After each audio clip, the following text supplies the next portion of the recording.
নিষিদ্ধ একটি দলের কার্যক্রম চোখে পড়া জাতির ব্যর্থতা বলে মন্তব্য করেছেন সড়ক পরিবহন সেতু ও রেলপথ মন্ত্রী শেখ রবিউল আলম।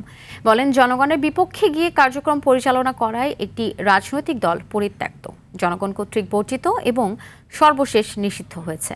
সকালে মুন্সিগঞ্জে সিরাজুদ্দিন খানের রেলপথ মন্ত্রণালয়ের এক বৃক্ষরোপণ কর্মসূচি শেষে সাংবাদিকদের এসব কথা বলেন তিনি। মন্ত্রী আরও বলেন, জনগণের দাবি ও গণঅভ্যুত্থানের মাধ্যমেই দলটি নিষিদ্ধ হয়েছে। এ সময় রেলের জমিতে চলতি বছর 1,60,000 গাছ রোপণের পরিকল্পনার কথাও জানান রবিউল আলম।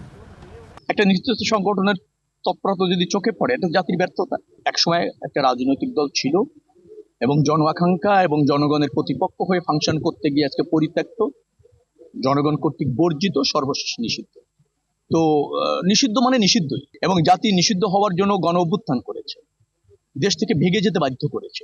জনগণ রাজনৈতিক দলের বৈধতা দেয়, আইন এবং জনগণ একত্রিত করে সমন্বিত ভাবে। এখন জনগণও তাদেরকে নিষিদ্ধ করেছে এবং আইনও তাদের নিষিদ্ধ করেছে। অতএব নিষিদ্ধ কোনো বিষয় নিয়ে কথা না বলে